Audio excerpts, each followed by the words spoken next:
어떤 의미에서 보면 명상하는 목적은 지혜를 얻는 것일 것입니다. 그렇지 않습니까? 우리가 뭐 깨달음을 얻는다 또는 뭐 좀 뭐 전생을 본다든지 또 사람을 보고 저 사람이 나하고의 인연을 안다든지 뭐 여러 가지 일이 있잖아요. 또 살아가면서도 또 이렇게 직관적으로 뭔가를 봐야 될 때가 많이 있을 것입니다. 근데 제가 이제 세속적으로 공부를 이렇게 창의력에 대한 공부가 많아가지고 제가 교장을 할 때 보니까 전국에 있는 중등 교장들을 다 불러다 놓고 뭐 아주 석학들을 불러다 놓고 이렇게 강의를 받아요. 박사들이 와서 이제 얘기를 하는데 들어보니까 주로 창의력은 우리가 생각할 땐 창의력이 그냥 갑자기 뭐 주택 복권되듯이 반짝하고 뭐가 떠오르는 것 같지만 절대 그렇지 않다는 것입니다. 먼저 그 기초 지식을 많이 쌓아야 된다는 것입니다. 그 방면에 대해서. 만일 자동차에 대해서 뭐 특별한 연구를 해서 창의력이 좋아지려면 자동차에 대한 공부를 한 10년, 그래서 그걸 만시간의 법칙이라든지 뭐 10년의 법칙이라든지 이렇게 말하잖아요. 그렇게 말하는 것처럼 굉장히 오랫동안에 거기 기본 기초 지식이 있어야 된다는 것입니다. 그렇게 본다면 명상에 대해서도 마찬가지겠죠. 사실 명상이란 스승께서 이제 어떤 강의를 매일 하시고 뭐 주자들을 가르치기 위해서 노력하시기는 하시지만 여러 사람이 처한 모든 것에 대해서 이렇게 가르쳐 줄 수는 절대로 없으시리라고 믿습니다. 그래서 좋은 예가 있죠. 제가 늘 얘기하는 예죠.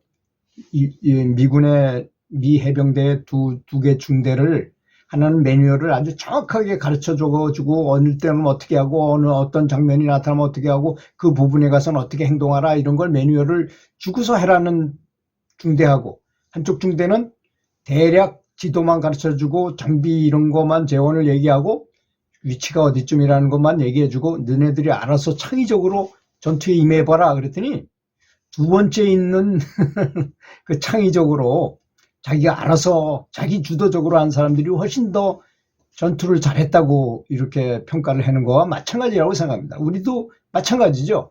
아무리 스승께서 아주 소소하게 말씀하신다 하더라도 부처님은 45년 동안 사시면서 8만 4천 법문을 하셨지만 그래도 상황에 안 맞는 경우가 많이 있잖아요. 그거 이해의 상황이 생기고 현대는 좀 달라지기도 하고 뭐 이런 점도 있기 때문이죠. 그래서 사상을 알고 핵심적인 것을 안다면은 융통성 있게 자기 자신이 지혜를 활용해서 직관적으로 해야 될 때가 더 많다고 생각합니다. 그러자니까 계율이라는 이런 어떤 카테고리를 가지고 거기다 맞춰가서 사랑이라는 그 공식을 결합해가지고 공식에 의해서 사랑이라는 사랑과 자비에 의해서 일을 한다면 아무 상관이 없을 거라고 생각합니다. 그런데 사람들이 잘 모르는 상식이 있는데요. 뇌는 쓰면 발달한다는 것에 대해서 잘 모르는 것 같더라고요. 근육은 그렇잖아요. 근육은 가서 헬스장에 가서 헬스를 엄청나게 오랫동안 강하게 그것도 아무렇게나 막 하면 절대로 안 됩니다. PT를 받아가지고 아주 비싼 돈 들여서 PT를 받아요. 뭐 30분에 5만 원, 뭐 1시간에 뭐 10만 원, 뭐 이렇게 받아요. 그렇게 많은 돈을 받을 수밖에 없는 게 잘못 근육 운동을 하다가는 절단 나기 때문입니다. 그것처럼 그래서 근육이 아주 우람하게 변해요. 한 3, 4년 이렇게 아주 또 프로테인이란 또 뭐 약도 먹어가면서 단백질도 닭가슴살도 먹어가면서 이렇게 하더라고요.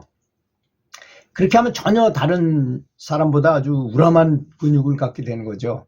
근데 그 사람들의 근세포수나 우리의 근세포수나 다 똑같다는 것입니다. 단지 근세포의 굵기를 크게 했기 때문에 그렇게 우람해진다는 거죠.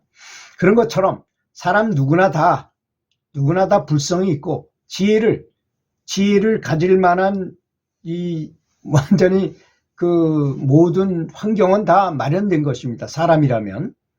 그런데 그것처럼 두뇌도 훈련을 해야만 발전한다는 사실에 대해서 좀 잘 알아야 된다는 것이죠. 특히 우리는 주로 좌뇌를 많이 사용해요.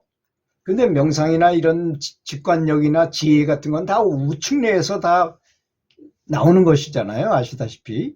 그래서 우측뇌를 개발시키는 훈련을 명상하면서도 같이 해야 된다는 것입니다.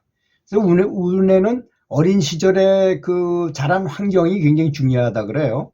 또 선천적인 영향이 좌뇌보다 훨씬 더 크다 그래요. 또 일반적으로 여자가 남자보다 우뇌가 훨씬 발달돼 있어요. 그래서 보면 절이나 교회나 이런 데 가보면 전부 여자들이 득실득실하고 남자들은 전부 술집이나 그저 가서 당구장이나 뭐 노름판이나 이런 데가 많이 있어요.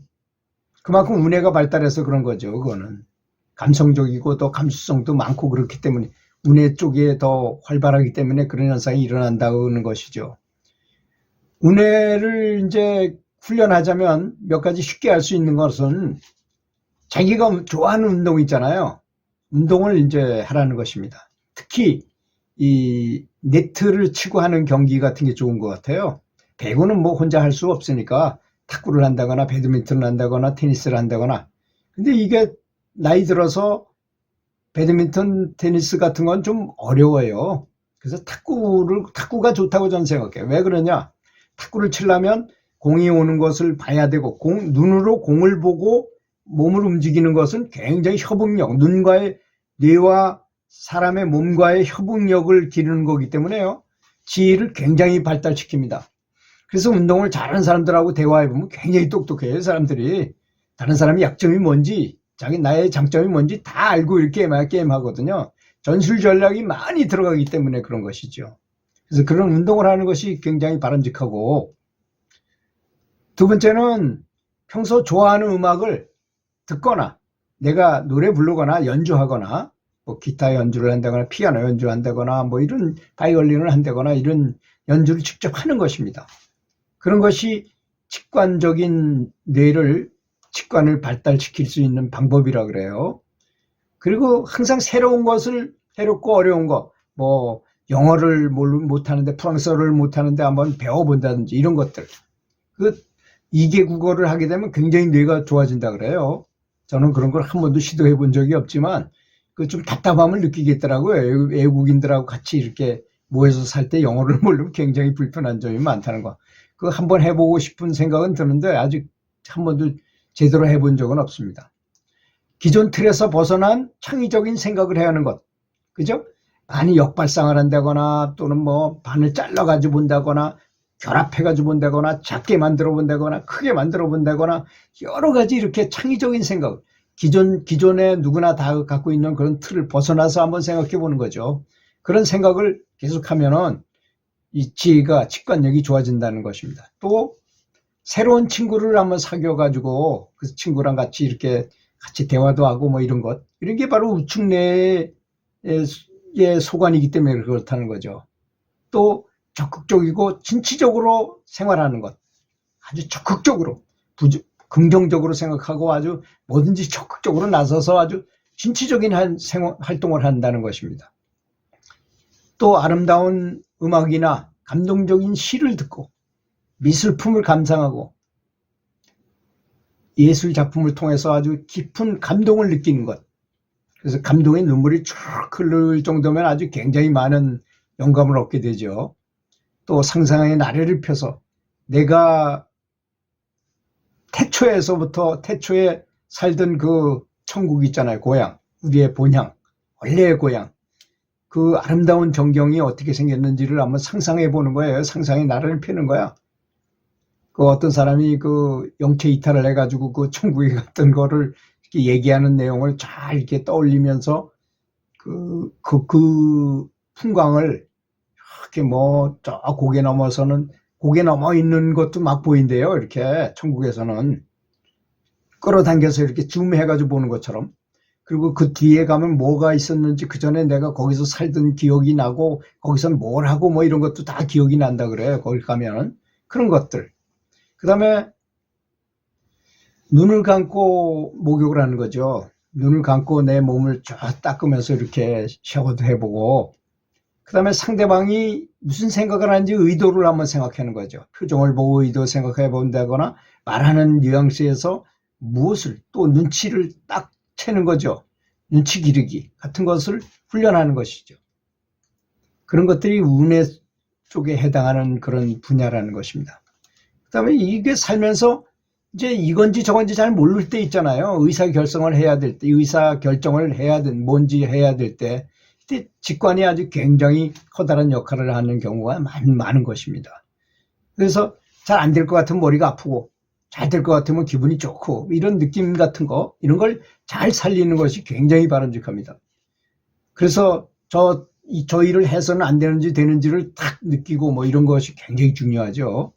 경우에 따라서는 논리적 분석으로는 도저히 답이 나오지 않던 문제가 어느 순간에 직감이나 육감으로 그런 결정에 의해서 아주 멋지게 해결되기도 한다는 것입니다. 또 비합리적이고 비추려진 이런 결정을 남발해서는 안 되겠죠. 그렇지만 직관을 무시해도 안 되는 것입니다. 직관이 아주 뛰어난 사람은요, 매사에 행복하고 즐겁게 살 수 있을 거 아니겠습니까? 또 훈련되고 스스로 노력하는 사람에게는 직관이나 내면의 소리가 그 나름대로의 메커니즘을 이렇게 이해하게 돼요. 아, 이렇게 할 때 이렇게 되는구나. 루틴이죠. 일종의 루틴을 유용하게 작동하는 경우가, 그럴 때 루틴을 사용할 때 잘 작동되는 경우가 많기 때문에 유용하게 사용할 수 있게 된다는 것이죠. 그래서 실제로 사람의 좌뇌는 의식적이고 이성적이고 논리적인 사고를 하고, 우뇌는 직관적이고 감성적인 사고를 담당한다는 것이죠. 그리고 우측뇌는 그림으로 뭐든지 다 이해해요. 그래서 사명대사가 일본에 갔을 때 그 많은 글을 써놓은 걸 지나가면서 다 외우고 거꾸로도 외우고 막 그랬잖아요. 그런 게 바로 우측뇌가 발달된 사람의 특징인 것입니다. 이렇게 이제 그 명상을 오랫동안 하면 전뇌, 이제 좌측뇌만 가지고 하던 걸 죽이면서 이렇게 하다 보면 이게 동시에 좌측뇌, 우측뇌가 동시에 개발되니까 그런 현상이 일어나는 것입니다. 자동적으로 생기는 현상이죠, 말하자면. 그리고 감수성을 발전시키는 자기만의 독특한 나름대로 이제 개발해서 활용하는 자기만의 방법도 있어야 되겠죠, 물론. 그래서 어떤 유명회사 사장은 아침마다 뜨거운 물속에서 들어가 목욕을 하고 오래 샤워하면서 직관을 얻기도 하고, 또 다른 사장, 또 성공한 사장은 할리 데이비슨 그 오토바이 있잖아요. 부릉부릉 하는 거, 그걸 타고 다니면서 아이디어를 얻기도 하고, 또 어떤 사람은 사람이 적은 좌석버스에 타가지고 좌석버스를 타고 다니면서 차창에 비친 도심 풍경을 보면서 생각을 잡으면서 아이디어를 얻기도 하고, 그런 것입니다.